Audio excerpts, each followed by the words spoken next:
Hello, everybody. Listening to the Fairweather Podcast. It's your boy 2K Suave. I'm here with my favorite New York Jet fan, Mr. Alex Rodriguez.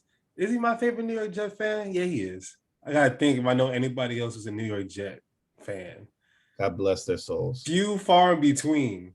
Like if you from New York, for the most part, you a Giants fan and a Yankees fan.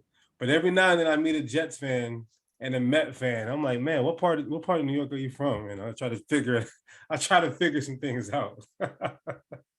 Yeah, I was supposed to be a Giants fan, but my cousin liked Curtis Martin, so that's where I picked up my lineage there and fan base from. So, thank you, cuz. You made the right choice. Yeah, I'm stuck with them. I'm not moving on from it. You know But who I'm you know who I'm stuck with that's been pissing me off lately? I had a full meltdown today about the Philadelphia 76ers. I know this is our fantasy football episode, but I just gotta just rant really, really quickly because we're the Fairweather podcast, and it's been a while since I had a rant about the 76ers. But man, this whole Ben Simmons thing is really driving me crazy. Like I've never been so just every time I turn on the TV or my computer or my phone, there's something about Ben Simmons and Joel Embiid and Doc Rivers and this shit and that. And it's really starting to piss me off about how terrible our management is, how we mishandled Allen Iverson, how we mishandled Charles Barkley back in the day, how we mishandled everything. Jimmy Butler, Al Horford, all this dumb shit that we've done. I'm just so tired of this team. And then I was like, is this how it feels to be a Knicks fan? But I don't know, because I feel like as a Knicks fan, it's like, you're really high and then you're really low, but it's kind of been the same shit all the time. Philly, they sell us these stupid dreams every year, and I'm tired of the dreams and I'm what pissed off. you sound like a Knicks fan selling you stupid dreams, man. Don't let me break it down to you as a Knicks fan, as a New York fan. It's a big population, and you have to please the masses. So every year is championship year for any program in New York, okay? Now it's whether these people are smart enough to realize that that is not true.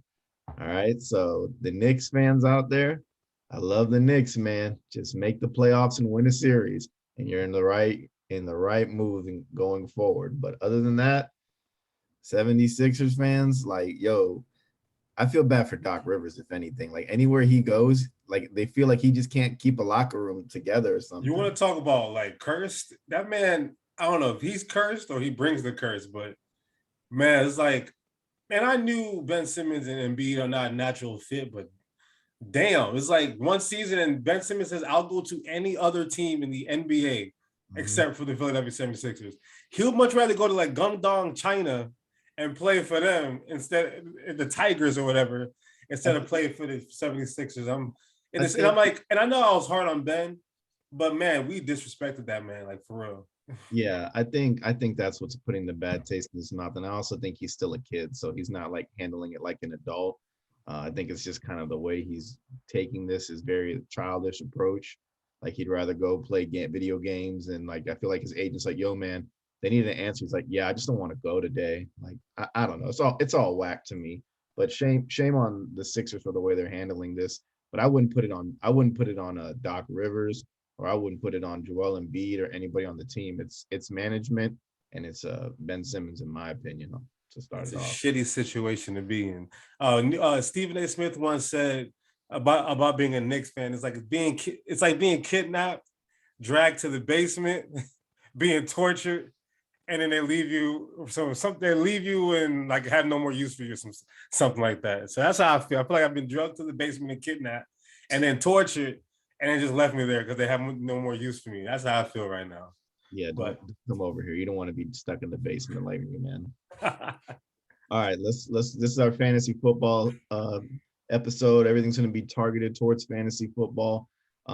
So first off, we're going to discuss Cam Newton, his release from the Patriots, and how that's going to affect the way the Patriots look and the lay of the land there. Then we'll get into shark season. What I mean by shark season is preseason shining players, dethroning of different positions, and then players who are going to fill the void for major injuries in the NFL. And then last, cake, or not last, our second to last segment, we'll just give like some fantasy picks on the main positions in fantasy football, who we like, who we hate, and who sleepers could be. And then lastly, for our fun segment, we did a quick brainstorm, and what we came up with our fantasy messiahs. So basically players who have graced us in fantasy football in the past. And I'm pretty sure a lot of people will know a lot of the guys that we'll say and how they probably helped or hindered them in the playoffs when it came down to fantasy football. So let's go ahead and kick things off. Mr. Cam Newton, Superman himself. Mr. I don't want to get vaxxed. Mr. I type weird when I put stories on Instagram. What's that font called? Bro, I would hate to see that font. I don't even think it's a font. I think he just goes and finds different characters and does it. No, imagine Bill Belichick like on cut day and he's looking, he's like, he has to choose between 3 players, and then he just sees a tweet or something from Cam. He's like, what is wrong with this dude? Bro, you gotta go. Could you imagine if like Bill sent him a text and he's like, hey, in the most monotone way, like, hey, can you come to my office? And he like just sent be right there, but it was all these different alien characteristics, and he's just like, that was the last straw. Yeah. Bill was like, just talking to me, man. I was gonna like me, give you the starting job, but you know what? I can't take it anymore. I can't. All right, so Cam is officially done in New England. And now is the Mack Jones era. So is this a good move or a bad move for the Patriots? What do you think? So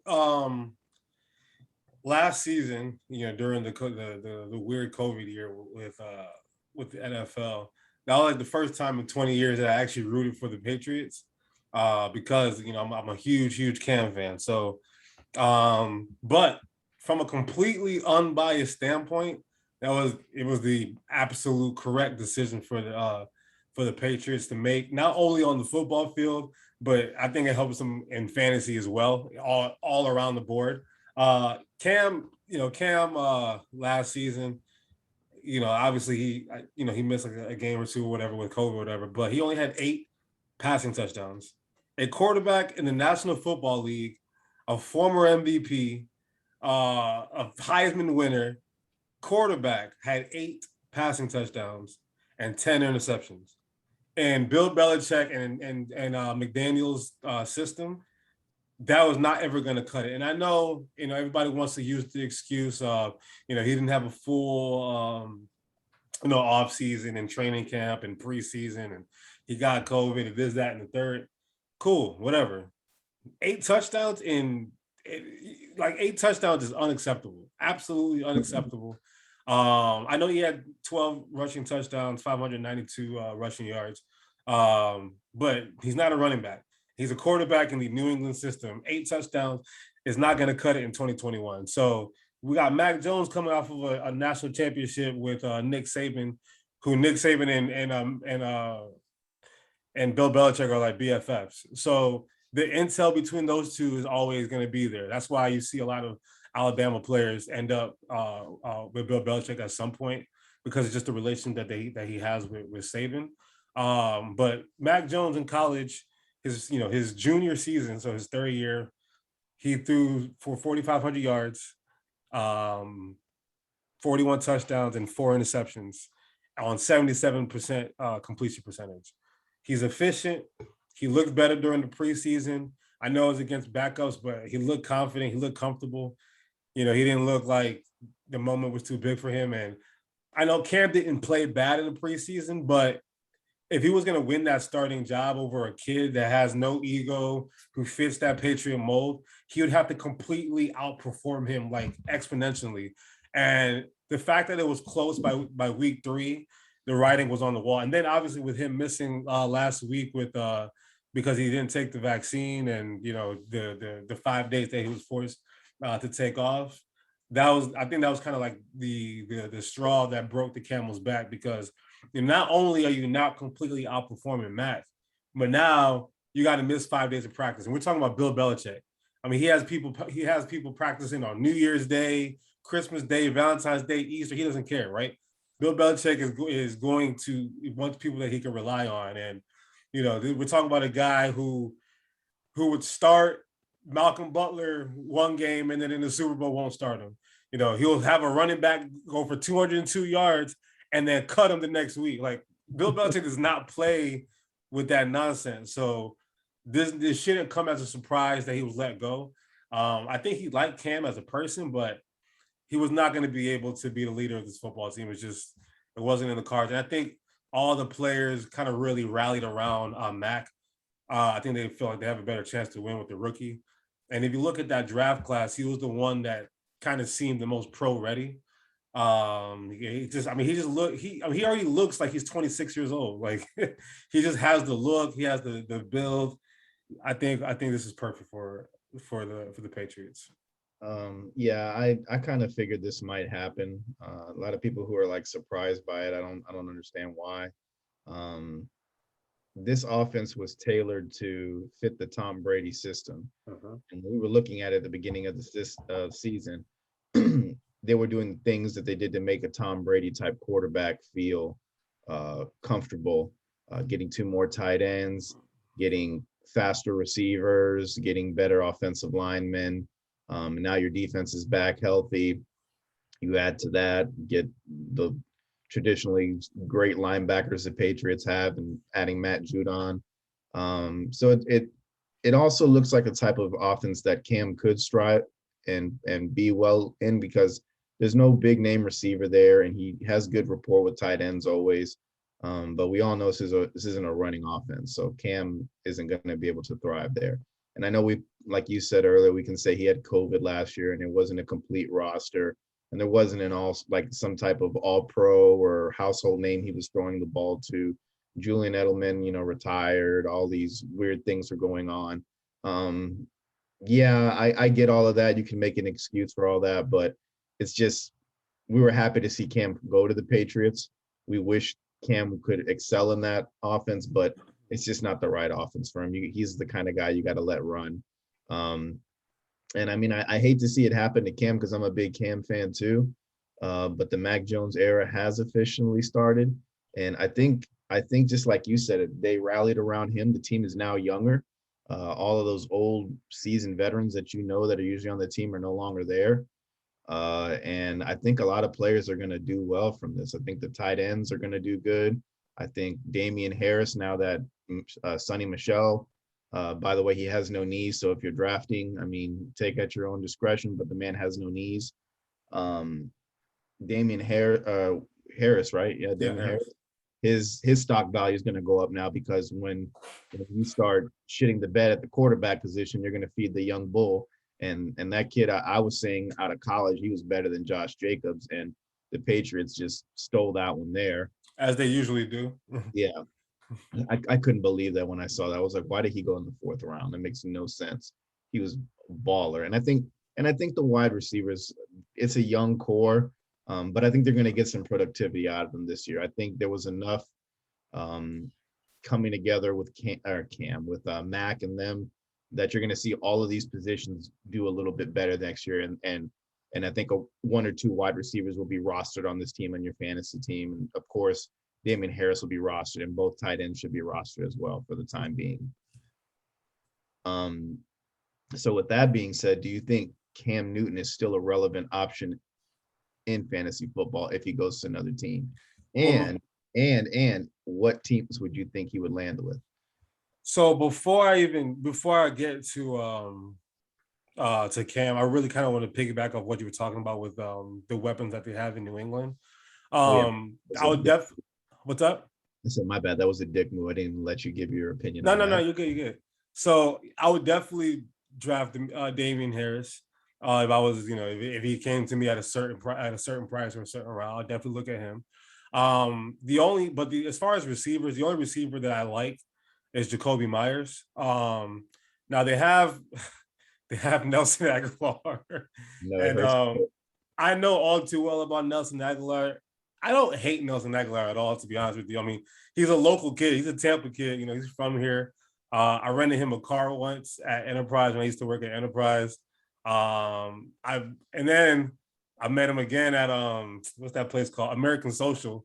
So I've met him a few times. He's humble, quiet. He works hard. But in this offense, I think the best option that they're going to have is going to be Jacoby Myers. I think he came on late last year, and he's had a really good preseason as well. I think he'll have a good relationship with Mack. And then I like Jonnu Smith a lot, actually, in this offense as well. Obviously, they're going to run a lot of 2 tight end system over there when Hunter Henry decides to be healthy, because he can't stay off. Hey, man, he's really good too. I know, but so for me, Damien Harris and Jacoby Myers are the ones I would definitely look at as far as weapons to look at. And then if this was if you have like a deeper dynasty kind of team or like a multiple keeper league, I would take maybe Mack like maybe in the 16th round, kind of just to have him late, or wait till free agency kind of pick apart to where you want to pick him up. But I wouldn't waste a draft pick on him as far as like just a regular PPR league, because he's not going to be running. He's not going to be, all those goal line carries that Cam used to get is not going to Cam. It's going to go to Damien Harris now. It's not going to go to Mack Jones, because he's not the type of dude that's going to be scrambling. So I think Damien Harris is going to get a lot of that goal line, a lot of the goal line touches. Now, as far as Cam, you know how Carmelo Anthony had to take a year off of basketball because he didn't know where his stock was in the NBA. That was the NBA doing that to him. But yeah, I know what you're saying. I get it. Cam might be headed that way, unless it's like when Dez Bryant got released by the Cowboys, and Dez Bryant was like, you got to be kidding me. I'm Dez Bryant, right? And he had to humble himself, take a year off, try to make a comeback, and then he tore up his knee, and that was it, right? So Cam's best option is option number 1, go to Houston, because that's the only team to me that he could be useful for, because he's gonna put butts in the seats. Because right now, if I'm a Houston Texans fan, whoever's left as a Houston Texans fan, I have zero incentive to want to go to a Houston Texans game at all. Like, I'm not trying to go to a Houston Texans game. No offense to Tyrod Taylor, no offense to Mills, no offense to the new coach, no offense to none of that. It's just they're a horribly ran franchise. They've gotten rid of all their best players, and Deshaun Watson is on his way out, or whatever's going on with the situation. So the only person that's going to put butts back in the seats and at least make them kind of respectable is Cam Newton. Outside of that, he needs to take a backup role, and he needs to go to a role where his skill set will fit. For example, Baltimore. I think he'd be the perfect backup for Lamar Jackson, because obviously Lamar's style, he's due to get dinged up for a couple plays or a series or something like that. So somebody, they had to go with RG3 last year. And RG3, I remember that weird Wednesday night game against the Steelers, I believe. And it was just horrible to watch. And it was just a bad situation. Then they had, what was this, Slurrin or whatever his name was, who back McSlurry, whatever, when Lamar had to take a shit and on Monday Night Football. And then they had him, and he wasn't, he was okay, but I'm not, whatever. McSorley, I think that was his name, McSorley. So to me, Cam would be perfect for that offense. Like we discussed, it's a offense that fits his skill set, because they're going to run the ball 58% of the time. It's just a fact. Now they have a little bit more speed on the outside with Hollywood, with the kid that just drafted. And then they have the big tight ends, Mark Andrews and stuff. So to me, that would be a good backup position. I've heard people say Washington. I don't think Rivera wants anything to do with him. Rivera is a cancer survivor, and Cam Newton is unvaccinated. He's not going to have Cam Newton in that locker room unvaccinated with somebody who's just finishing chemotherapy, and the therapy that he was on with cancer. And B, they asked him today about it, and he straight up said, he laughed. He said, Ryan Fitzpatrick is our starting quarterback. He said, we heard about it, and they laughed, him and the GM, but Ryan Fitzpatrick is our starting quarterback. So I think that kind of put that to bed. So Houston, he can compete with Tyrod Taylor for that starting job, because Tyrod's trainer might puncture him in the lungs or something. Tyrod is not a bad guy, not a bad quarterback, but he's the definition of a bridge, and Cam Newton can be a better bridge or take the job completely. So that, or just take a backward role to Lamar. Either than that, he's going to be working for NFL Network doing color commentary, because I don't know what else he's going to be able to do. Yeah, you took the words right out of my mouth about the whole COVID thing and Ron Rivera. I know a lot of people want to link him there. And if he does go to Houston, like that's a foreseeable place for him to go if he wants to start. Like Tyrod Taylor can't get a rap ever. Like every time they're like, okay, it's your time, you're gonna start, and then you have 2 decent good games with what was it, the Browns, and then they're like, yo, we drafted this guy first overall. First overall. Come on, guy. Then, the fans are begging for him to be on the field. And then the Chargers and the punctured lung and Deshaun Watson, this whole thing, he's not gonna play all year. So now you're like, he's like so hype. I feel like he's like calling his mom. He's like, "Mama, I'm gonna finally get to play today." And I mean, he did take the Bills to the playoffs. He played well, but the thing is like he's how we look at Teddy Bridgewater. And to me, Teddy Bridgewater is actually better than Tyrod Taylor, but he broke his leg a few years ago. The fact that Teddy Bridgewater is still in the NFL is a blessing. But to me, Tyrod is not even close to Teddy Bridgewater, and Teddy Bridgewater is the same situation. They bring him to New Orleans to back up. They bring him to Carolina to take his job. They bring him to Denver only for them to go get Aaron Rodgers next year, and Drew Lock will probably take his job by week 8. So it's kind of one of those things where, it is what it is, I guess. I think for Cam, though, to be successful this year, he's got really 2 options. And it's one, either if you really want to play and really not contend for a Super Bowl, it's go to Houston, or wait till somebody gets hurt and they give you a call. Because there's a lot of teams that he could play for that he could easily start. However, they have a quarterback option right now. And I don't think they're like chomping. I don't think he's the kind of guy that's going to take a backup role. I have a question. I do have a question, though.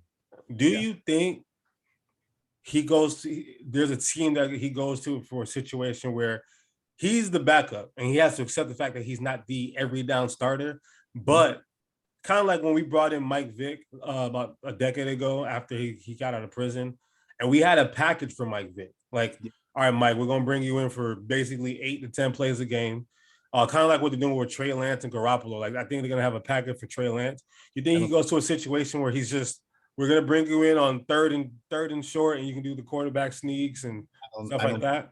I don't think he's that kind of guy. Like, I know Cam is very mobile, but I don't think he's as mobile as he used to be. He's mobile at like 30 yards to the end zone type of Cam now. He's not like mobile at the other end and I'm going to run down the field type of thing. Well, not like, I mean, more just short yardage stuff, just sneaks, goal. I mean, think about it. He had 12 touchdowns last year as a rusher. And all those third and shorts and fourth and goals, it was all Cam. Yeah. I mean, it could happen, but I think Cam has a lot of pride that he values his arm and he values his legs as well. He thinks he's his arm is gone, man. I know. Oh, I agree with you. I'm telling you, like, dude, look at the way he fucking types. Like, come on, this man's like ego is very, very big, and I know he trains a lot and he's always in the gym and he's always working out. I respect that of him, but Cam just sees himself as a QB1 type of guy. And I see him as a QB1 type of guy, or I could see him as a QB2. But for this season, I see him as I'm taking a job with NFL Network or whoever's going to give me a job, but I'm also ready to play whenever somebody goes down. So, like, if, I don't know, I'm just going to throw some teams. If Big Ben were to go down, like, I feel like that would be good for him to go I did see that as an option, too, which I do like, because if he's going to be the backup, he needs to go be a backup for somebody he respects. No offense to Mack, but he's a rookie. Yeah. Me as a former MVP and a number 1 overall pick and a Heisman winner, I don't want to back up a rookie. That's just I don't have, his ego is way too big for that. But him backing up a 2-time Super Bowl winning champion who is going to be in the Hall of Fame, I mean, there's definitely nothing to be like, prideful about. Yeah, this is a good situation for me because Big Ben is about to be 40 years old. This could be an opportunity where I can be starting here by week 10 and have to be the bridge that gets him to the playoffs or something like that. Yeah, like that would be a good situation. God forbid. I'm not saying that it happens. If something would happen to Russell Wilson, Seattle would be a good little fit for him there because it's a more running offense that's there. Mm-hmm. It would suck for their receivers, but I mean, who's their backup now? Isn't it? Oh my God, it's Geno Smith, isn't it? Yeah. Pete Carroll, he need to call it Pete Carroll right now. there's a lot of options for him, but Cam, I think, is at a wait and see approach unless he wants to take a backup role. And I know people are linking him to Dallas. Dallas would be a good fit for him, I really think. I don't like it because I'm biased. I don't want to see him there. I get that, but I think Dallas would be a good fit for him. He would have to change a lot of things that he does there, but how do you expect him to just change on the fly? That offense is a vertical. They're passing the ball down the field. Yeah, and he has no shoulder. Yeah, I think he could thrive there, but not in a long pass type of way, like if that makes sense, like not throwing the ball deep, because I know CD Lamb wants to go deep, but these guys are going to have to tailor it back to the way Cam plays, and Zeke's going to run a lot, and so is Cam. That's a lot to ask of a team that has Super Bowl aspirations to kind of just flip that switch on the fly. I mean, I don't see that as an option. I mean, as a backup, if he's a backup and never has to see the field, then maybe, but yeah. It's the Cowboys. They're always down to do something stupid. So Jerry Jones is they've locked him in the closet again. He's like, call him now. And they're like, yo, shut up. Yo, I forgot what show I was watching or something, but they said, what if Tom Brady called up Cam? Like, hey, just come on, just so we can slap Bill Belichick in the face week 4. Come on down here. You're better than Blaine Gabbert. You're better than Kyle Trask. Come on down here. You're not, obviously, there's no threat to Tom Brady to lose his job to Cam, so there's no ego thing in the locker room. Just come on down here, win the Super Bowl with us, come hang out with your boys. Antonio Brown, Mike Evans, Chris Godwin, not LeGarrette Blunt. What's his name? Gronkowski, OJ Howard. I mean, come on down here. Yeah, I don't want to even think about that. Let's go to the next thing. Oh, piss me off. Can't stand the Bucks already. Oh, piss me off. All right, so our next segment is called Shark Season, where we're just going to break down different scenarios and talk about different players. So like preseason shining players. I made a list of one position, the main positions you're going to be drafting in fantasy football. And I gave someone in the preseason who like stood out to me the most out of all those positions. So I'll ask you and I'll say mine, or vice versa. I guess I'll start it off. You can start it off, yeah. Yeah, with the quarterback position, all the rookie first rounders all look great. There wasn't one that looked really bad. They all looked pretty good. So I can't put one specific one there. If we had to, I guess we could say maybe Trey Lance looked the best. Rank them. Be honest, you got to rank them, the 5. I would say just based off the preseason. I would say Trey Lance, Justin Fields, Zach Wilson, Mack Jones, Trevor Lawrence, in that order. You really liked how Trey Lance played? I liked it. I didn't. He looked very comfortable out there throwing the ball to the players, and I think Field are interchangeable for me. I think Trey Lance had a lot of boom plays, like, oh wow, look at that pass, oh my God, look at that throw, look at that run, right? But I mean, I think he threw only like 59% completion. And I don't think, I mean, if Jimmy Garoppolo, here's how I see it. If Jimmy Garoppolo went down today and they asked Trey Lance to be the starter for 17 games, I don't think they make the playoffs. No? I don't think he's ready for that yet. I think what they have planned for him is perfect as far as come in 8 plays a game, come in 10 plays a game, get your feet wet. Then by like week 10, once he understands the speed of the NFL, I mean, look at that division, bro. You got to see JJ Watt. You got to see Budda Baker in Arizona. Then you got to go see them boys in Seattle. Then you got to go see them, Aaron Donald, them boys in LA 6 times a year. That's scary for somebody who's coming from North Dakota State.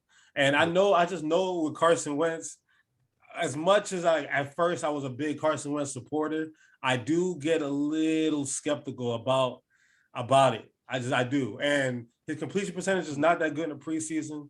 But the offense is catered to his style. Exactly. That's what I So was. I understand him as far as his ceiling. I just don't know. I'm ready to make him the guy, you know. And then who was 2 through 5 for you? I said I would put Justin Fields 1 or 2. I like Justin Fields a lot. Justin Fields preseason was really, really good. I said Zach Wilson is 3. Mm-hmm. I said Mack Jones is 4. Ooh, you like Zachy boy, huh? You said rate him. I didn't. It's about damn time you coming around. Hey, I'm not coming around. I'm not sold yet. Come on, man. Against nobodies. And then Trevor Lawrence I put last, only because he still had a good preseason, but he just didn't whip anything that was like, oh my God, he looked so good out there. It was just like normal playing football. He played so well. They gave away Gardner Minshew to us. So I think he's gonna be fine.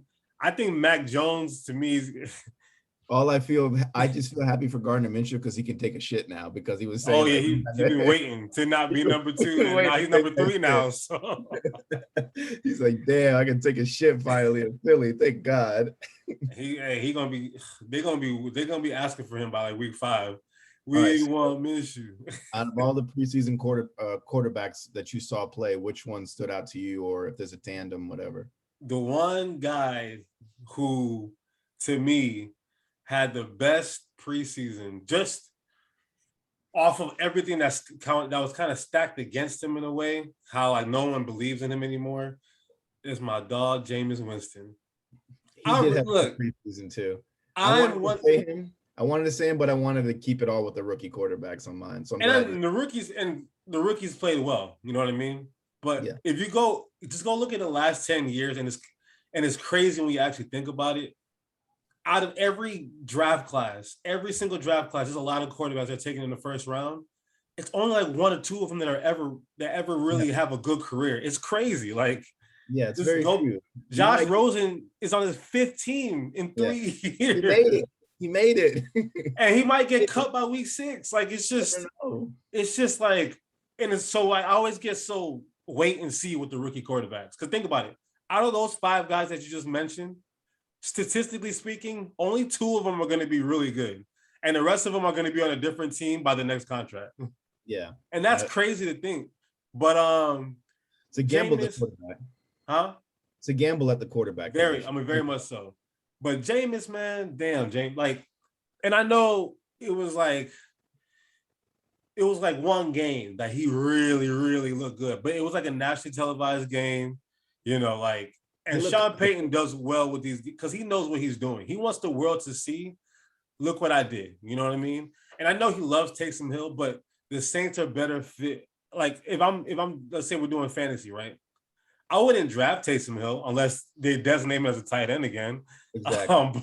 But Jameis, man, I've been looking at drafts, man. Jameis, we're gonna get to our loves and hates. I'm gonna just kind of just jump ahead really quickly. Jameis, man, that's a sleeper. I don't know how he's not being looked at.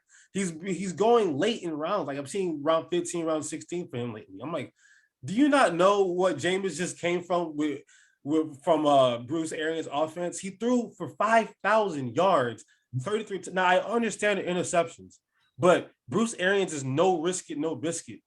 Tom Brady just threw for hella interceptions. Carson Palmer, his first year in that offense, threw hella interceptions, right? That offense is very hard to decipher quick or early on. Tom Brady, the greatest quarterback of all time, said, you know, that before that bye, that was a very tough playbook for him to understand. We're talking about the GOAT, right? Jameis Winston threw for 5,000 yards and 33 touchdowns in that offense, okay? Sean Payton is very good at the buttoning up of stuff.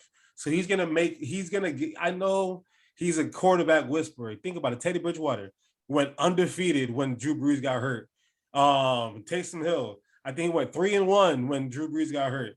Like, no matter what they plug in when Drew Brees was not able to play, their offense looked fine. And I think with Kamara being there, obviously Michael Thomas is hurt, but I think Callaway is going to look good for them. I think, the guys that they have, with them are going to look good, but I think Jameis is going to have a good time in this offense.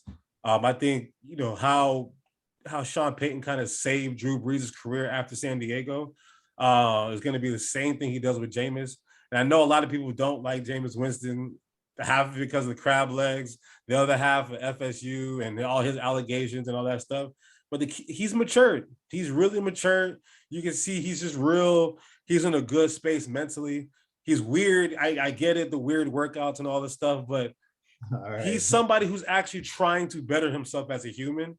And we can't, I feel like a lot of people are trying to force him to not be that guy. I think they want him to be Mr. Crab Leg Stealer and jumping on the table and saying, reckless stuff. But I think last year, being under Drew Brees for a year, being with Sean Payton, and now he had the whole offseason training camp. He hasn't made any distractions.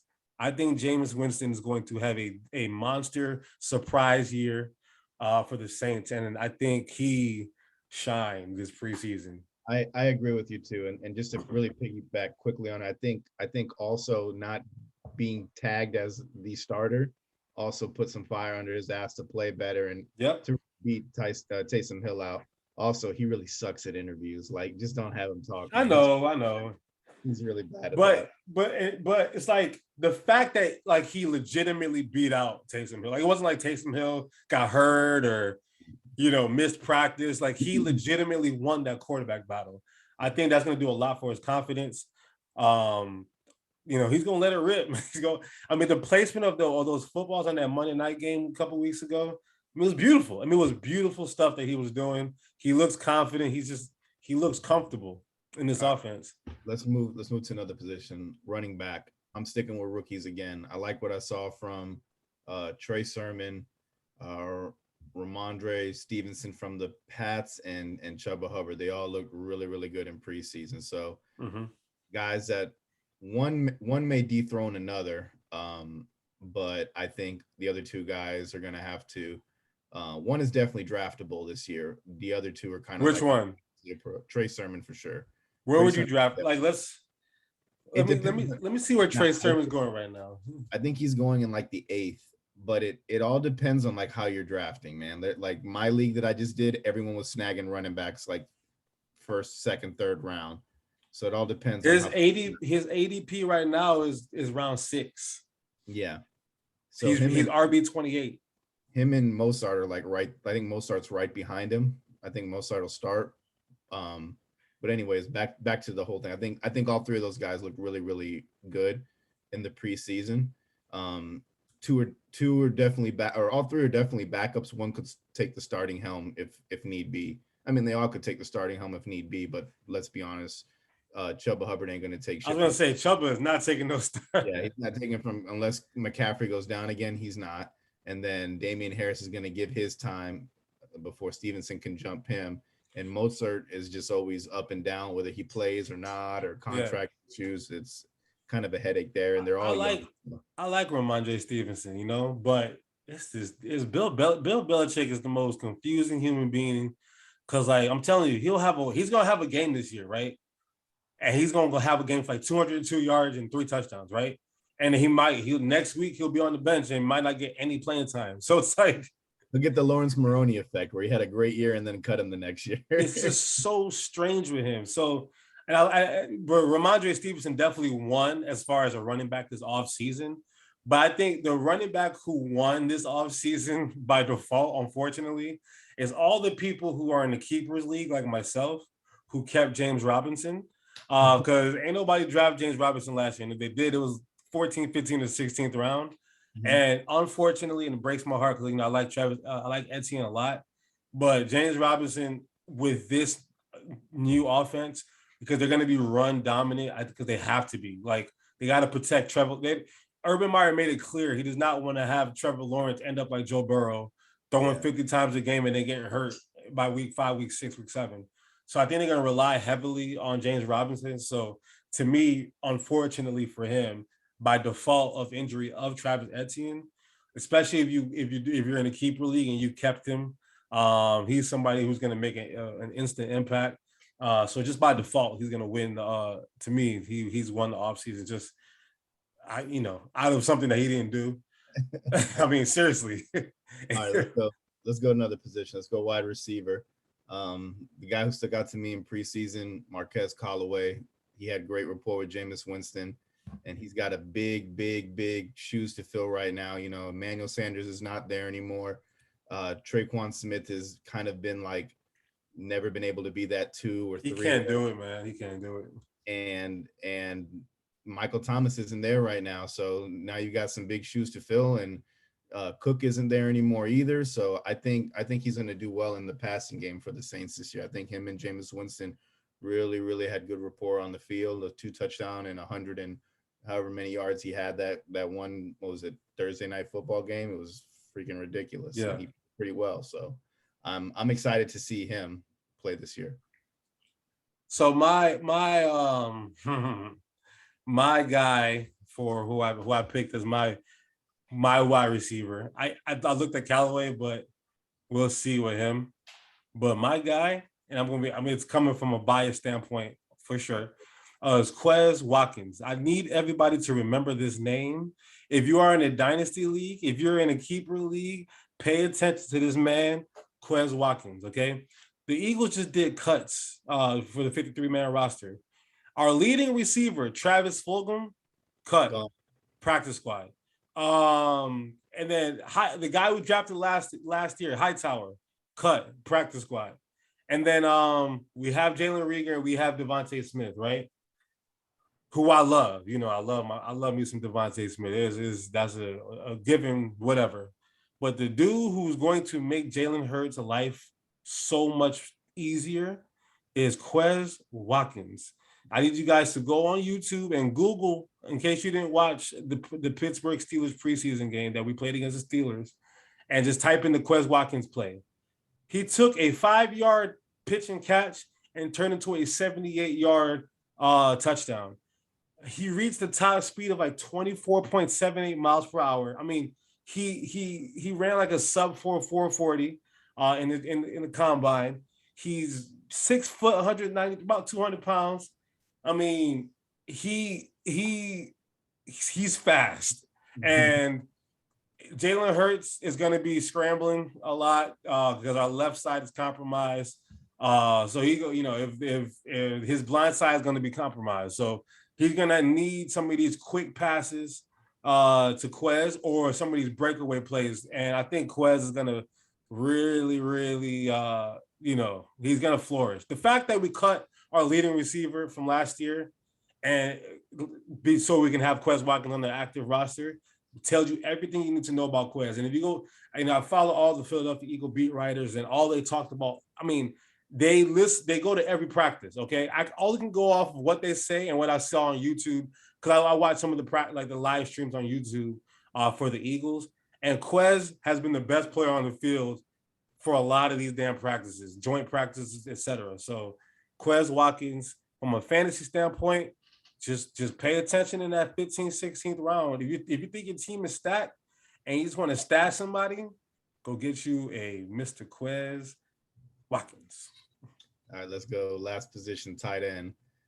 There was the guy from the Bucks did very well, but we all know he's not ever going to play for the Buccaneers, so he's gone. The Jets, 2 tight ends did very well too, and then we cut one of them after a monstrous game he had.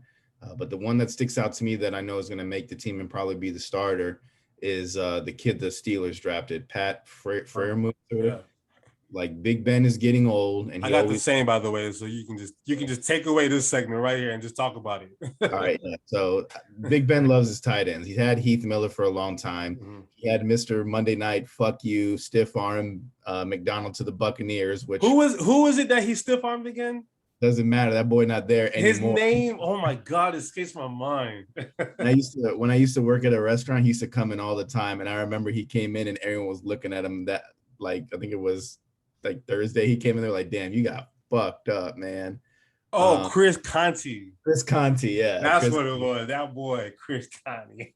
that boy. I was watching that game with Berto at his crib, and I'm like, boy, what the hell just happened? But yeah, so Big Ben always has good rapport with his tight ends, and Ebron had like one. For being where Ebron was selected, I know he went to the Lions and they don't know how to use tight ends. Matt Stafford really doesn't like to use tight ends. And then he went and played well with, was it Andrew Luck, right? He played Andrew Luck one year and was really, really good with Luck. And then change of the guard and things change. And I don't think he's on the same page as Big Ben, but I like Ebron a lot, but definitely free move, whatever. I mean, they were saying he has hands like Odell Beckham Jr. That's what they said. I didn't say that, okay? That's what they said. They say everything that gets thrown his way is caught, no matter what. So, coming just to piggyback off what you say, them red zone touch, like, I feel like a lot of times Pittsburgh gets confused what to do with the red zone because A, they didn't have a running game last year, and then B, it's like, damn, who can I trust as a red zone target? We've seen, Juju Smith-Schuster drop big passes. I feel like Chase Claypool needs to kind of mature a little bit. And then they have Deontay. The whole wide receiver core needs to mature. They just needed to mature. And they're doing all the TikToks and stuff. But free move. Corvette, get that shit out of here, Corvette, man. Yeah, but free move ain't Corvette. Free move looks like corn-fed, I'm about to beat your ass and go get this damn pass in the air. So, he's going to probably be, they just had what's his name, Jesse James most recently, I think. Yeah. And then Heath, obviously. I think he's going to be good. I think he's going to be one of them guys. All right, let's jump to another segment in this. Let's go dethroning of positions. Let's start at the quarterback position from fantasy purposes. What is there a quarterback position that you think could be taken away and another guy could shine? You mean like my one for this, I would say, would be the 49ers quarterbacks. I think Garoppolo's going to start. They're going to throw us a little bit of Trey Lance in there and some sub-package plays. And then I think Trey Lance is going to end up leapfrogging Garoppolo for this starting job and be fantasy relevant. How relevant, though? I want to see, what do you think is a good season for Trey Lance? I would say, I don't know. I don't want to give the numbers fantasy wise. I can't give you that, but I think he could be a steady 20-point guy in fantasy for you. And I think his rushing ability, yeah. Yeah, with the quarterback position, I think, and they're supposedly a run heavy offense, but there's nobody that really jumps out to me unless Mostert is. They're gonna be run heavy. They're gonna be run heavy. Yeah. So I think he could easily be a 20-point. I think that's a comfortable number for your quarterback to have. At least you're trying to get at least 20 points out of the quarterback position in fantasy. But I think that's out of all the quarterbacks looking at everything, he's the one that could leapfrog one. I mean, we could throw the Mack Jones one in there too that just happened today, but I didn't want to throw that in there because it's obviously been done. So this is one that I think throughout the season, Lance will be sub-packaged in there. He'll get you maybe like 5-3 fantasy points start out with. And then finally, when they're just like, okay, let's just unleash the hounds and throw him in there, he'll get you the solid numbers going down. So would you draft Trey Lance, or would you kind of wait? No, I would wait and see. I would let some sucker take him and let him sit on the bench for a long time, unless he's like a hardcore 49ers fan and something I don't know. Mm-hmm. But I would wait and see approach on that and see how they use him. So for me, it all depends on your bench too. My bench is only 4 players, so that I like that. You're not hoarding your players. Bench is only 4? Yeah, it's good because you're not hoarding players at this point. Do you have any caps as far? Well, no, only 4. So like a standard bench is going to be what, 6 or 7 with a couple IR spots or an IR spot. We have I think 1 or 2 IR spots, and we always do something every year differently with the defensive position. So this year we're doing it with linebackers. So we're having. Oh, so you one of them? You in one of them advanced leagues? We have a fun with that. So I took Bobby Wagner there because he's a tackling machine. But anyways, we shortened the benches because people were just hoarding running backs, and we were only picking up 3rd string running backs at this point. You're like, this guy's not going to get me any points, and it just sucks. So putting it at 4, from my point of view, I mean, if you have 6 or 7 bench, maybe he's going to be held on for a bit. But if you can let him sit there, let him sit, man, and wait till he starts.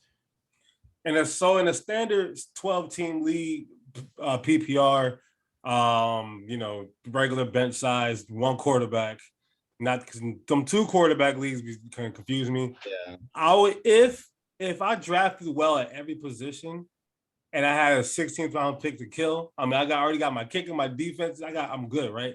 And I got a 16th round pick to kill, I would probably look at getting Trey Lance at that point. But as far as somebody who's going to take somebody's job, week 1, what's his name? Who just Andy Dalton played against the Rams. Sam Darnold is going to break his legs, and by halftime, Justin Fields will be on the field. Aaron Donald, not Sam. I said Sam, my bad. Aaron Donald going to break his legs, and by week 1, Justin Fields will be on the field when we want just all that stuff, right? Justin Fields is going to be these. What I wanted to do. You said what? I wanted to lob city that for you because I was going to say that one too, but I was like, I'll let KK take that one. Listen, Justin Fields, man, and it's so hard for me to root for Ohio State players. I say this all the time, but I actually root for this kid because a lot. He just has it. He's mature beyond his years. I feel like he's ready for this moment. I think Chicago hasn't had somebody like him ever. They've had bum-ass Jay Cutler and bum-ass Rex Grossman, and now they have Andy Dalton as their QB1. Are you kidding me? They need to free Nick Foles and let him be somewhere where he's happy. But as far as all that said and done, Justin Fields will be on the field by week 2 at the latest. And I think Justin Fields, honestly, I wouldn't say he'll be like a top 10 quarterback, but I think he's going to have the offensive line is not great, but they're going to be trailing a lot, and he's going to have to just fourth quarter just drop back and sling that thing. And Matt Nagy is very creative. He did, for what it's worth, I think he did a pretty decent job with Trubisky. I think Trubisky is just not good enough to take that next level, the next step. I do think that Justin Fields is good enough.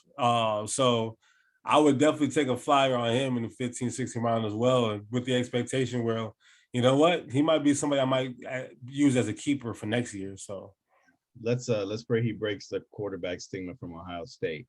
Running back position, I'm staying with the 49ers. I'm saying Sermon will leapfrog Mostert this year. I think we saw in preseason they like him. They're going to have a young quarterback, a young running back. I know like there was issues with the contract and negotiation for Mostert and where they wanted to pay him. And he's always hurt, man. And I think he can start. I think he's a good starter, but I think he's like a solid backup in my opinion. So I think Sermon will take the reins from Mostert at some point in this season. For me, I got Javonte Williams of the Broncos. They got Melvin Gordon, but Melvin Gordon is not going to stay healthy. Yeah. And then eventually they're going to realize that this kid is way better. He's healthier and he's younger. And young running backs always do well in the NFL because they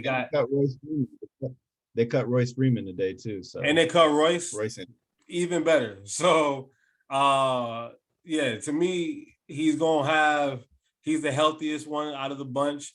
He's the youngest one. And in that offense, they got so many weapons on the outside that they have to pay attention to those weapons. So I think Javonte Williams he's gonna shine. He's gonna shine in this offense.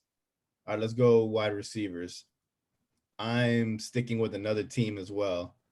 I'm saying Parker used to be the guy there, but it's gonna go in this order as far as receiving. It's gonna go Waddle, Parker, Fuller third is what I'm thinking is gonna go. So I think Waddle will leapfrog Parker and be the number one fantasy asset there. And I'm putting Parker and Fuller because of injuries. Like those dudes can't stay healthy. And I feel like Waddle is putting in the same category as him. Like he can never stay healthy either. So I think he's got, I think he's excited to play with Tua. So now he's excited to play again. And these two guys, they got paid and they're just like, well, we're collecting checks, whatever, who cares? And Fuller gonna Fuller. So if you draft Fuller, enjoy that IR spot. So this one was a little tough for me. But I look at two teams in the AFC North that have a lot of depth. Three teams, honestly, but two. I looked at the Browns and I looked at the Bengals. And I'm looking at the Browns, OBJ is Mr. Obvious and Juice is Mr. Obvious. But I think they like Peoples-Jones a lot. And I think he might get a lot of targets. And then with the Bengals, I know people assume Jamar Chase is automatically going to be getting a lot of looks. And who's the other guy? God, Jamar Chase, and then they got T. Higgins, Tyler Higgins Boyd. and Boyd. That's what it is. So I think Boyd is the number one, but I don't think people remember that he's the number one. So I don't think he's necessarily going to be leapfrogging anybody, but I think Boyd is going to be their clear number one.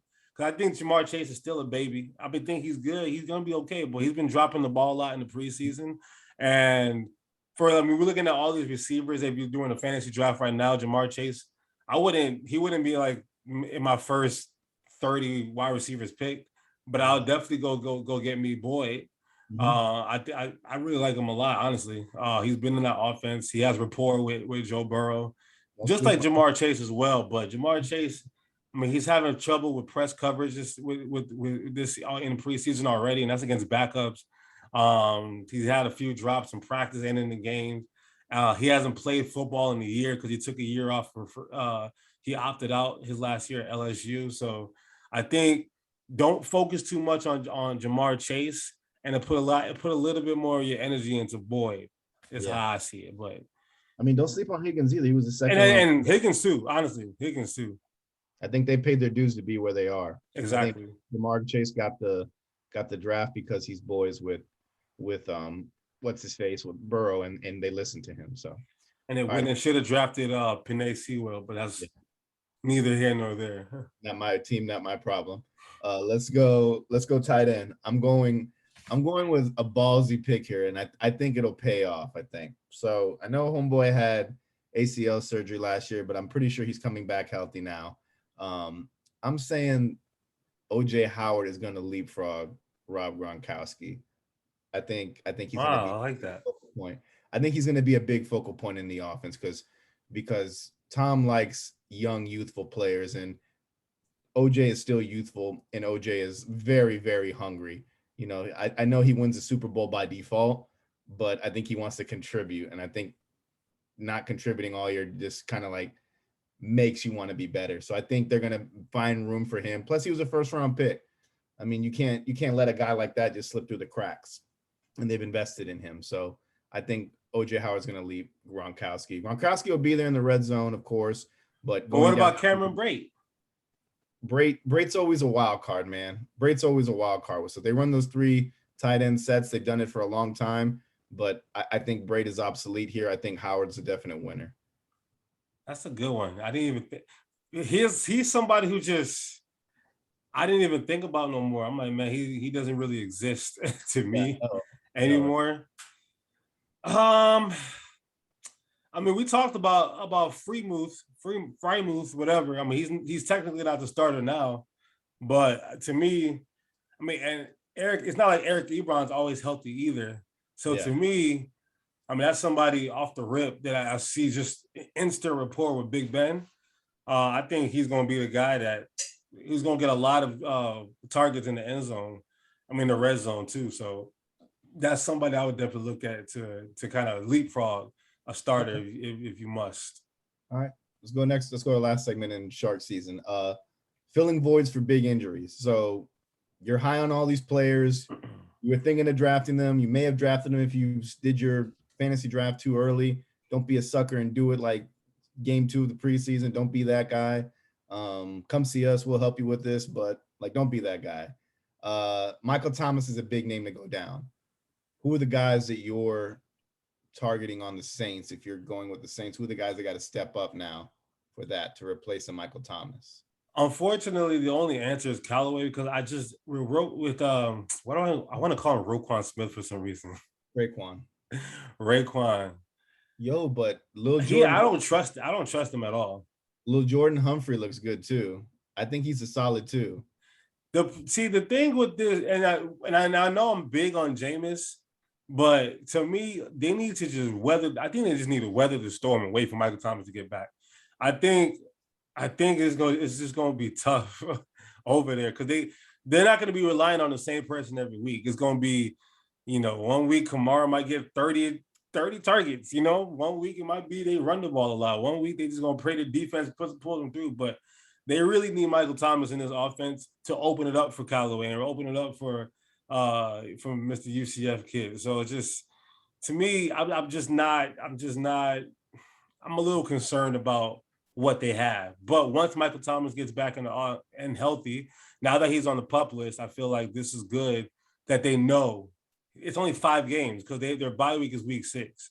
So no matter what, so one of my leagues is a 3-keeper league, right? I've kept Michael Thomas only because he's an ADP, and when I kept him as an ADP, his ADP is, I think it was 6th or 7th round, right? So how I saw it was, look, I'm gonna put him on IR anyway. So and I already know when he's gonna come back. So for somebody who was once considered a top 3 wide receiver in the NFL just a couple years ago, that's somebody I'm just gonna shove on my IR, weather the storm for 5 weeks. They're probably gonna lose to Green Bay, but they'll probably go 3-2 through those first 5. Then they have a bye week. What's his name? Michael Thomas comes back. Kamara is looking good. Jameis is familiar with the offense. Callaway might play really well, and I think once Michael Thomas gets back, that'll open it up for everybody. We'll probably see Kamara get a lot of targets. Yeah, they'll probably line him up in the slot a lot. So if you're going for a receiver to replace, like if you're going with a Saints guy to replace, who would you replace him with? There's no replacing to me though. I know, but that's the problem. Fantasy purposes, who would you go? Out of all those guys, the only guy I'm drafting is Callaway, and I'm gonna draft him. I've done a couple mocks where I have drafted Callaway, and it's been like in the 11th round, 10-11 round, which I'd be comfortable drafting him at that point. But again, to me, the way I see it, you drafting him at that point, he's kind of a rental. You know what I mean? Yeah. Because when Michael Thomas comes back, it's him again. And no matter what you say about Jameis Winston, Mike Evans was breaking all these Randy Moss records with Jameis Winston as his quarterback. So I know and then people give Michael Thomas slant. He's only the slant guy. He's a slant guy because Drew Brees can't get the ball down the field. He has to be a slant guy because Drew Brees can't throw it 15 yards down the field no more. So, all right, let's go to another run. Let's go to running back position. Cam Akers went down beginning of the preseason before the preseason started. So who's the guy going to benefit there for if you're drafting a Rams running back? Who's the guy? I would honestly stay away from Sony Michel. Henderson knows the offense. He's been there. He's been successful in that offense. You lose absolutely no sleep if you draft Henderson, in my opinion. Okay. Let's go Ravens. J.K. Dobbins obviously went down. This is an interesting one. Who do you see as the beneficiary here? I mean, Cam Newton? No, I'm just playing. I'm just playing. Gus Edwards, I mean, to me, I had J.K. Dobbins in one of my leagues last year, and Gus Edwards stole a lot of touchdowns, and a lot of he played pretty well too. A lot of big plays from J.K. Dobbins. So, I mean, Gus Edwards to me is a clear cut. He gonna be straight. So you don't think everybody? I mean, the fantasy people are saying Tyson Williams will definitely be the handcuff. You don't think he could leapfrog him or no? See, this is what we do. This so much of people assuming, right? So, like, look at Seattle. Everyone's like, "Oh, make sure you pick up DJ Dallas and you pick up Rashad Penny and you pick up all these guys because they're gonna eventually leapfrog Chris Carson." And if Chris Carson gets another contract and Chris Carson is still a top 10 running back. Yeah, like if you get paid, don't. We do so much assuming like, oh, he's eventually like. Which y'all are we doing? Who's the next one on this list? The last guy you gave me, Irv Smith. All right. There was a lot of hype on Irv Smith. We've assumed that Chris Herndon was going to be that dude eventually, right? He's never become that dude. So to me, because Irv went down, Adam Thielen. To me, Adam Thielen just got better. Exactly. The tight end position for the Vikings, unless Herndon can step it up, which I don't see happening. He hasn't done it yet. Firsthand. Oh yeah, 100%. But he also played with trash. So Tyler Conklin, and he was trash. Sorry, Sean. You see all this shit about your Miami players because you went to the U. They all sucked on the Jets. Anyways, Tyler Conklin's the other one. I'm avoiding anybody on the Vikings, and it's like a show me approach type of thing. So Irv Smith was just I was all in on Irv. Yeah, But he's supposed to be like a Noah Fant type of guy. yeah, So I was in on kind of took Irv, me. but yeah, he done. So All right, here's the part I'm looking forward to: fantasy picks. So we're just gonna rattle down different positions, give you who we love, hate, and a sleeper. You want me to go first, you go or first. all right? So QBs, I love Russell Wilson and I love Justin Herbert. I hate Dak Prescott because we don't know what's going on there. Whoa. You're gonna have to explain all of these, okay? Fantasy purposes, I You're don't gonna have like. to explain all of these. Oh, I like Russell Wilson because it's a run-heavy offense, and he's just going to be able to run more. Chris Carson's still going to be able to run still, but it's definitely going to be Russell Wilson sharking those touchdowns at the very end there. And Justin Herbert, he just looked really, really comfortable last year and he had a lot of good 40-point games for some people that I know I had to watch take a hit on my team. So Justin Herbert's going to be very comfortable in that offense, and they've tailored it to him and got him a lot of things. Dak Prescott, I hate for the fact that he's just got all these different clouds there about like his injury and whatnot. So that's the only thing that scares me about him. Everyone's drafting him within like the top 5. I think a year off of football, I wouldn't be drafting him that high, maybe in the top 10, maybe. I know he's mobile and things like that, but it just scares me. Then the other guy I don't like is Matt Ryan. I don't like Matt Ryan. I don't feel like this is the year it's finally going to come off. No more Julio Jones. I know he's got Ridley and Pitts and things like that, but all good things have to come to an end. And I don't feel like he has like that Phillip Rivers mentality where he's always fantasy relevant. I feel like this is going to be the year. You don't have Julio one year. I think it's going to change the scenery for him. My sleepers are Teddy Bridgewater and Jameis Winston. Okay. Teddy because his offense, Jameis because what he did in the preseason. Russ, I just wanted to comment on one of yours. Russell Wilson, I know they run and whatnot, but they're gonna be passing the ball this year because the campaign is let Russ cook. Yeah. I think Russ is gonna cook in that offense. One of the guys on my list I'll get to as far as somebody who I have as a sleeper. He's a tight end. I'll get to him later and I'll tell you why. But this offense is going to be obviously a lot of Chris Carson, but Russell Wilson going to cook because that's what he wants. It's either that or he's leaving to be a New York Giant next year. So it's your choice, Pete Carroll. So they're gonna let him cook. They're gonna get DK Metcalf. They're gonna get Lockett. They're gonna get all them boys kind of going. So I think he's gonna cook. But as far as my love, I love Matthew Stafford. The fact, I heard the story about how him and McVay kind of clicked up together in Mexico on accident. They just so happened to both be in Cabo at the same time, and they just talked about football by the pool for a couple hours. And McVay, to me, comes across as this dude who just loves football, and Matthew Stafford comes across as the dude who just loves football, and he just needs an opportunity to go rip and let that ball go, right? And we talk about a man who played in trash ass Detroit. Last year he threw for 4,000 yards, 26 touchdowns, 10 picks, and Galladay was hurt, and Marvin Jones was in and out. I mean, the offense was terrible, and he still found a way to muster up 4,000 yards. And he's always been a good quarterback, and everyone knows he's one of the better throwers of the football. In this offense, that Jared Goff was pretty decent in. I mean, you like Matthew Stafford or Goff? Give me Stafford, and I think. You want to talk about a dark horse MVP? I mean, dark horse MVP. I got Matthew Stafford as a huge dark horse because he gonna let it rip. He gonna let it rip with Woods in them. So I like him. And another quarterback that I love because he's built like this is Aaron Rodgers, only because he just won an MVP and they still disrespected him. So you want to talk about somebody who has something to prove? I think he has so much. He feels like if this is the last dance, he gonna go out there and he gonna ball this year. And he got his boy Cobb back.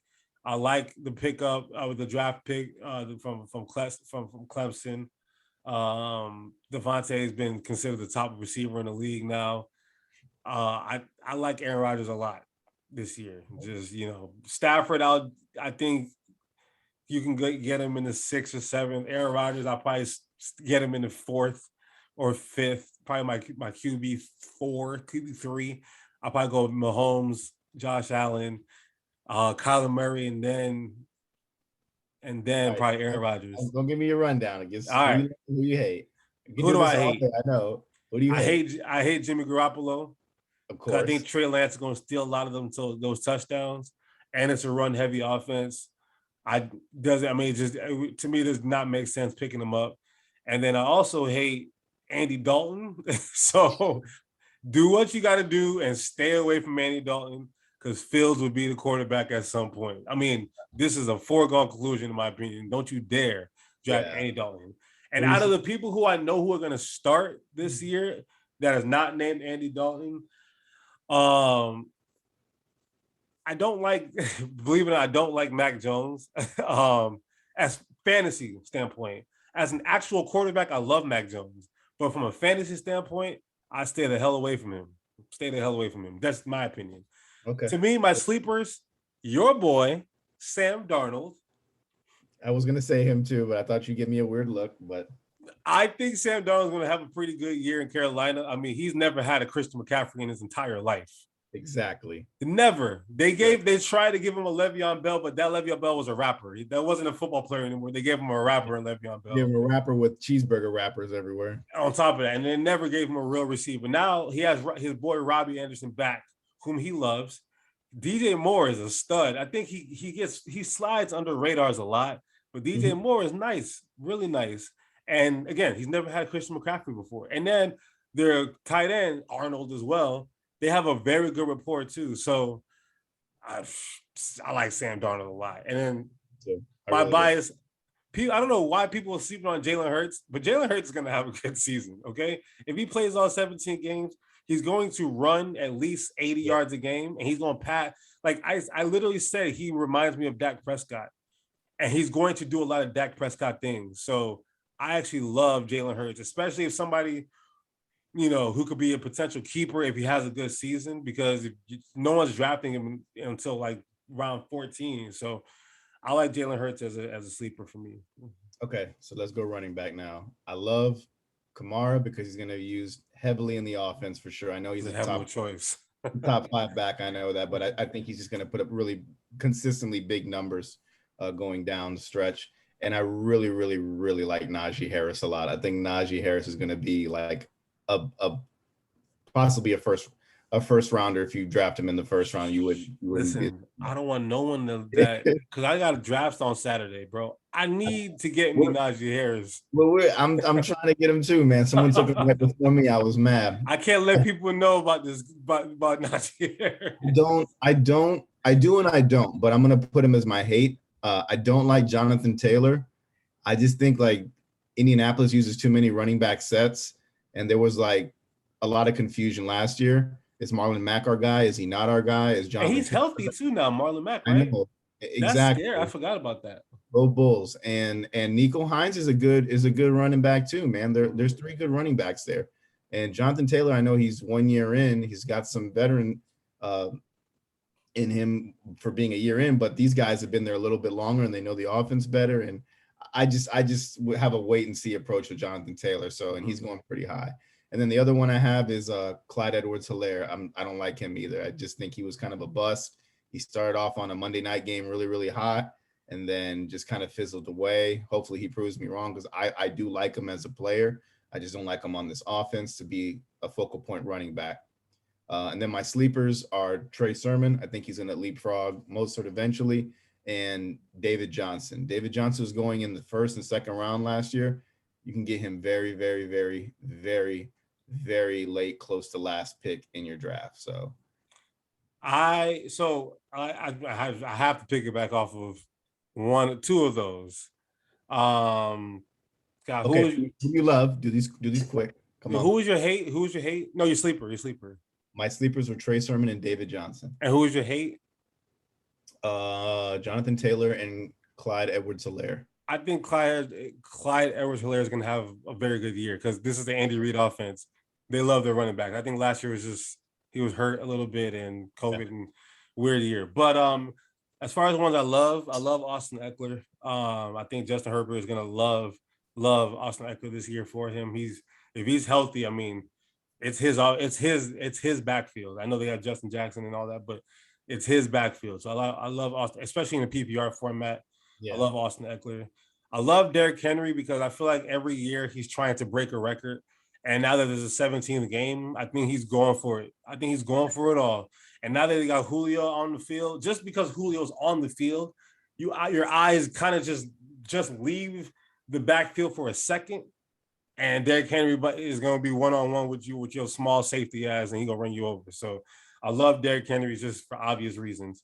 Who do I hate? I actually hate your sleeper, David Johnson. I hate the whole Texans backfield because they have Mark Ingram, they have Lindsey, they have your boy David Johnson, they have Burkhead. Like they got way too many mouths to feed, and they're the Texans. They're gonna suck. They're gonna be trailing a lot, so they're gonna be having to just chuck it to Brandon Cooks all day long, and I'm just not. I'm not sold at all with them. And then as far as my sleepers, I mentioned one earlier, Javonte Williams. I think he's going to be perfect in that offense in Denver for what they need, especially because Melvin Gordon he can't stay healthy. And I love Damien Harris. I think he's going to get a lot of those goal line touches that Burkhead had, that Cam Newton had, that Sony Michel had. Now they're all pretty much going to be going to Damien Harris. Damien Harris. And then also one of my hates was Leonard Fournette because of Gio Bernard. If you go look at what Gio Bernard was doing just from pass catching, he even last year, he caught the ball I think he had 47 targets. And then look at James White, his last 4 years just with Tom Brady. As far as targets, he was getting 86 targets, 72 targets, 123 targets, and then 95 targets. So Tom Brady loves guys just like James White. I think Gio Bernard is going to take a lot of Fournette's production, and then Ronald Jones is going to be the starter. So, yeah, I agree. All right, wide receiver. I love Robert Woods. I've always loved Robert Woods, but I think this is what he needs. Same. And Matthew Stafford loves to build rapport with one specific wide receiver on the team, even though he can do it with multiple. I think this is the guy he'll make the most rapport with. Cooper Kupp will get his fair share of things, but I think Robert Woods is going to be finally a wide receiver one. I also love any of the wide receivers for the Broncos. I think Teddy Bridgewater has been better than what's been there and presented to them. I think Sutton's going to do very well. I think Judy's going to do really, really good too. And everybody else is there will be just fine as well. I hate Allen Robinson until we find out what's going on there. I feel like he's just not going to shine there just yet. And CeeDee Lamb is going before Amari Cooper, so I don't like CeeDee Lamb. Nothing against CeeDee Lamb. For that specific reason? For that specific reason. He's really going before? I mean, I see why. I do too, but I think Amari Cooper is Amari Cooper for a reason. I think him and Dak Prescott know each other pretty well. So Amari Cooper's going to eat. CeeDee Lamb will eat too, but there's a lot of people that got to eat on that offense. It's a very fantasy offense on everywhere. And my sleeper receivers are Browns receivers. They're all going very, very late. You can get Odell Beckham. I'm not trying to give any tips on KK's draft league, but Odell Beckham is not in the top 10 anymore, not even in the top 20. He's barely cusping in the top 30. And you can go and get Juice Landry down there too as well. And then another guy that I really, really like, could have been a dethroner for me, is Michael Pittman Jr. I think he's going to make a big jump this year and be a wide receiver one. Especially with what's his name that just got hurt. Pascal. No, T.Y. Hilton. Oh yeah, T.Y. He's out for multiple weeks. They say it's not super long term, but he's already reached that point in his career where I'm like, it's about time for Pittman to take his spot. So, all right, who do you love at wide receiver position? I love Scary Terry, Terry McLaurin. Listen, I've had conversations about Ryan Fitzpatrick for a while, but this is the guy that Ryan Fitzpatrick will love. That is his kind of player. Just go get this. I'm gonna chuck it. Go get it. So I think Terry's gonna have an excellent year. I'm taking him as one of my top 8 receivers in the draft. I'm definitely gonna look at him high on my list, probably top 6. And then I piggyback Robert Woods. I love Robert Woods from Matthew Stafford. That's to me, that's golden. That's like Matthew Stafford gold. So I think Robert, you're gonna see an uptick in his production this year in standard and PPR formats. I think you're definitely gonna see a lot of Robert Woods in this offense. Who do I hate? I hate Kenny Golladay because he's not gonna be able to stay healthy.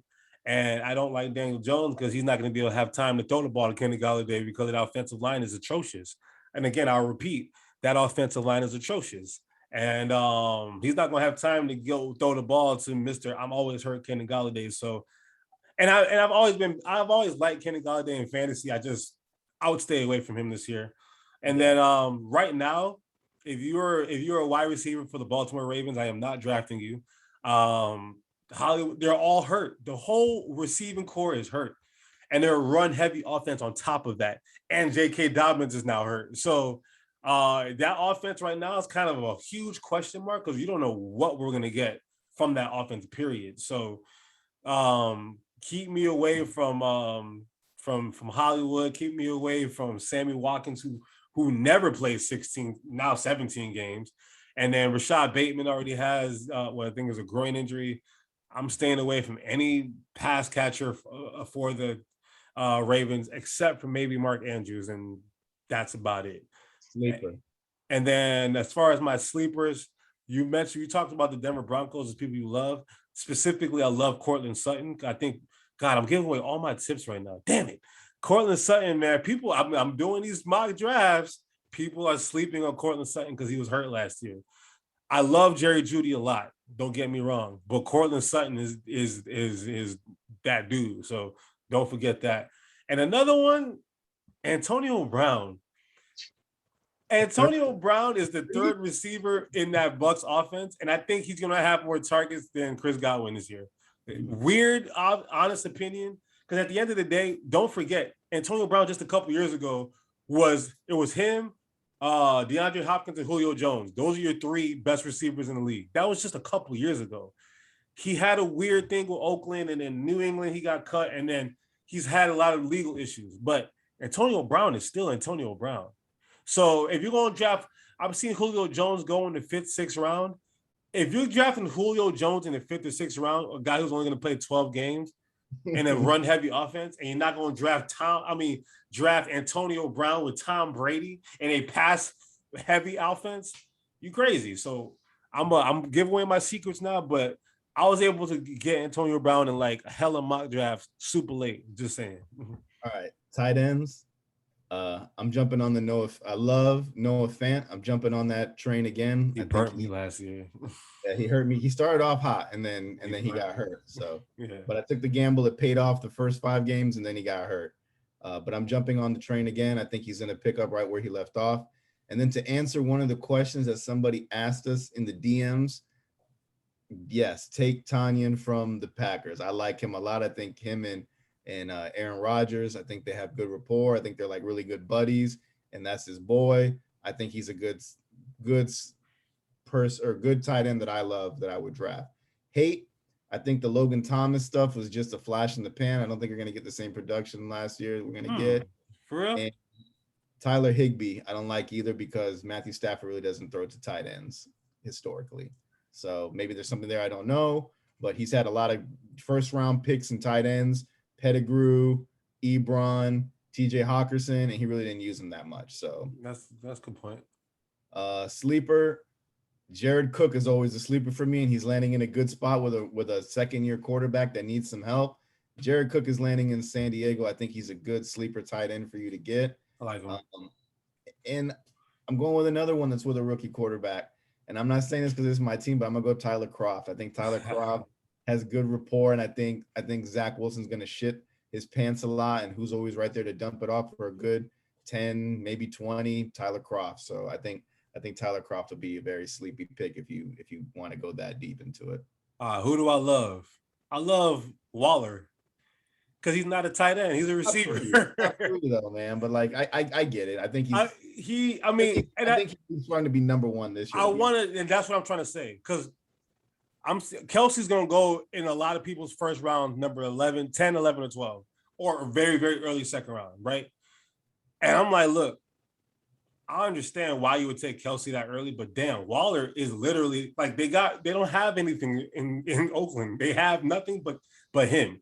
To me, and then Ruggs and all these other. I mean, I don't John Brown. No, John Brown sucks. So don't even. I don't trust none of that. Waller is their wide receiver one. So go get. And in the same mold, it's the same thing about Kyle Pitts. I know he's a rookie, but he's taking over Julio's spot. And he's built like Megatron. So it's Ridley and then it's Pitts. And then in the background is like Russell Gage and whatever. But I think Pitts is going to be that, like, for real. Like, I'm seeing he's going in the 4th round in a lot of these drafts, like number 48. He's going 4th or 5th round in a lot of these mock drafts that I've done. And then ADP. So I like Pitts. I like Waller because they're receivers. At the end of the day, they're not tight end, they're receivers. Who do I hate? Hunter Henry, he's not going to be able to. He's never played a full season. He's already about to miss multiple weeks. And I think Jonnu Smith is going to kind of just cement himself as that guy for Mack Jones.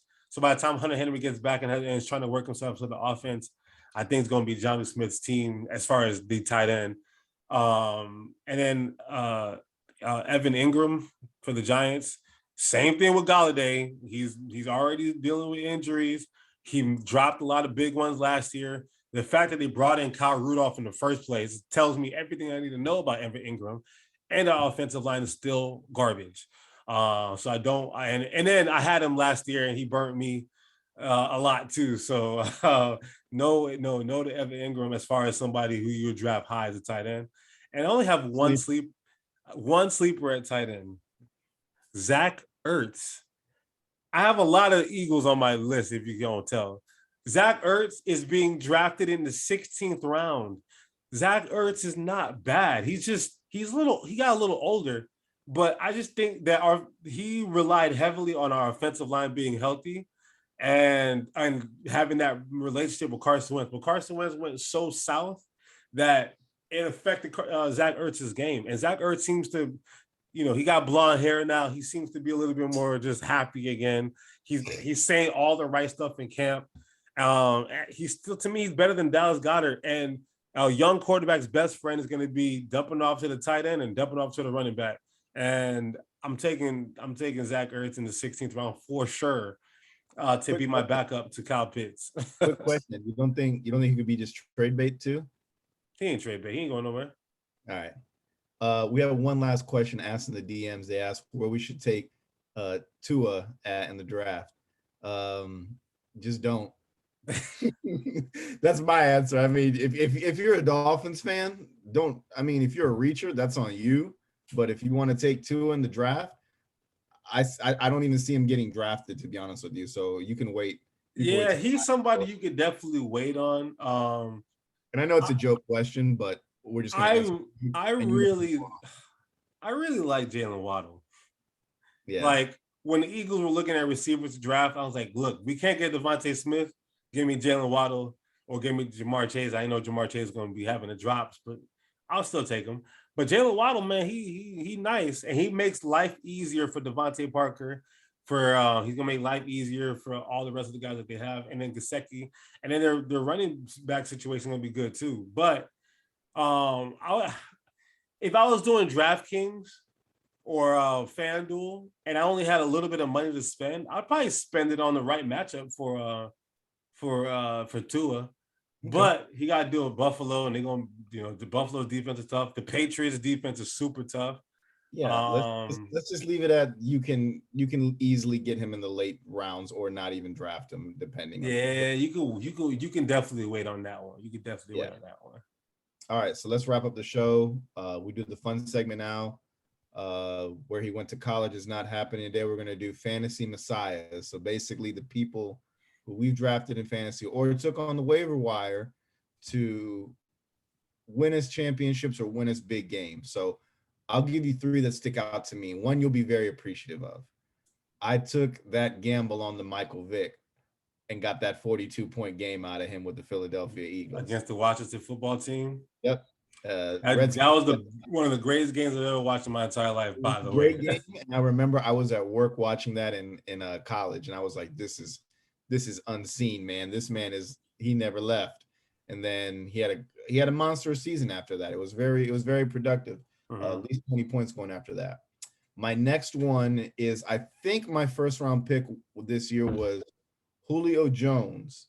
And we all know what happens with Julio Jones. He goes down. So this is the year that Julio Jones went down, and I had to get a wide receiver. and I got Terrell Pryor his rookie year or his year that he was the number one for the Browns.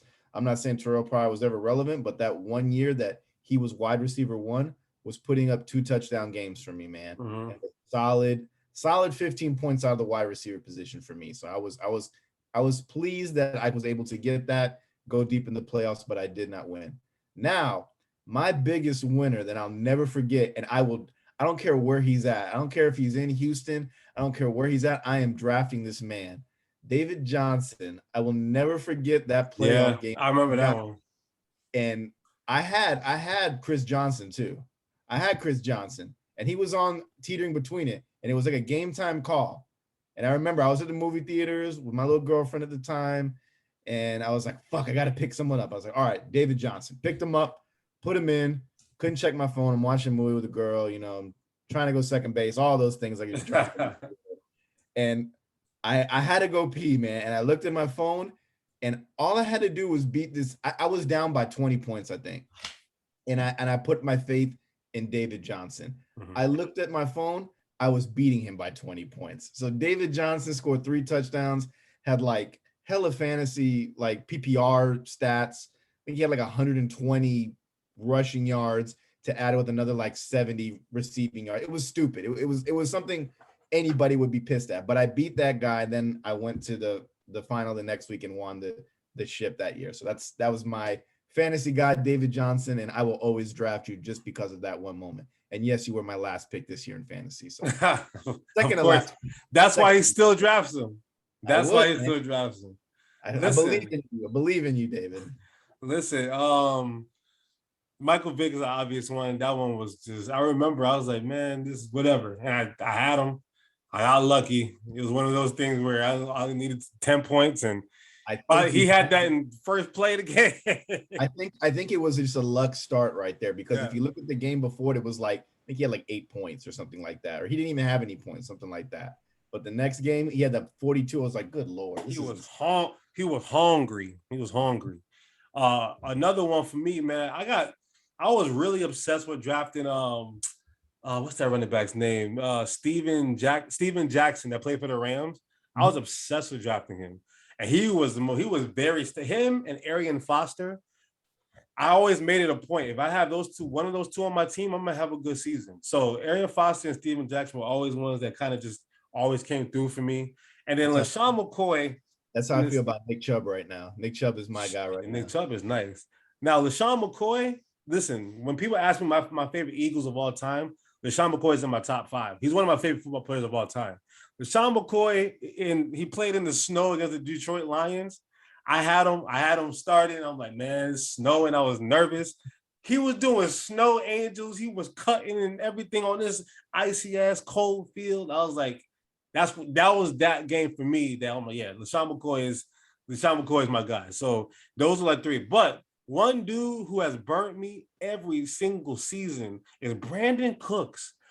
For whatever reason, week 12, week 13, right before the playoffs, Monday Night Football, Brandon Cooks, 10 catches, 170 yards, and 2 touchdowns, or some bullshit like that. Every year, it's always Brandon Cooks. Mixed in with 1 year when he was with the Saints with Mark Ingram. Both of them killed me on the Monday Night Football game. For whatever reason, it's always Brandon Cooks, though. So I put him on one of my people I don't want to see him do well and do it anymore. Because when I got Brandon Cooks, he was terrible. But before that, Brandon Cooks killed me all the time. So, yeah, Brandon Cooks is that one for me. That's always gotten me, though. I got one for you. I think it was last year. I had Drew Brees and I had Michael Thomas. And all I needed was the year before, all I needed was 12 points out of them. And I think whoever was playing Drew Brees held him to, I think, 3 points. And Michael Thomas got nothing, man. And I lost by like 6. I was like, you gotta be kidding me, man. Michael Thomas burnt me last year. The last couple years, actually. Michael Thomas. Last year he didn't do shit to you. So Mahomes, I think my first time I had Mahomes, he had like 56 points in the game or something like that. I was like, damn, I was losing by 35 or 40. And then he came in and just 56 fantasy points. So Mahomes definitely come through in the clutch for me. Aaron Rodgers burnt me one season though when he, That's the season I was going to say he burnt me too because I he's always definitely had burnt me. He's definitely burnt me. he burnt me, and he was like 13 points a game. I was like, yo, this I was is like, yo, what the hell is this shit, man? it was very foreign. But everybody, good luck in your fantasy drafts. Draft smart. Reach for the skies if you feel like it's a good payoff. Do you? My advice: don't draft any Jets players except Corey Davis. That's the only one I say you should. Yo, draft. listen, you don't draft Elijah Moore? I did last. Of course you did. Last year I drafted Jalen Reagor. This year I'm going to draft Devonta Smith. I'm going to keep it real. So I drafted 2 Jets this year, and I told myself I wasn't going to do it. And I did it based off of youth and hype, and I can't wait to drop them. I'm telling you. Did you draft any Patriots, Dolphins, or Bills players? I did. I drafted Damien Harris, and I'm okay. I'll put my when I make my visual for the promoting the page on my page, I'll show you my draft squad there, so you can roast me, please. I love it. But yeah, man, enjoy your drafts. Have some fun with it. Let us know how it goes, and yeah. Oh, we're doing the draft with Townie Sports too. So yeah, shout out to Townie Sports. They were on with us last week. But we're doing a draft. We're gonna kill them. You know, it is what it is. Yeah, we'll take your little Patriots or whatever. Don't worry. All right, peace.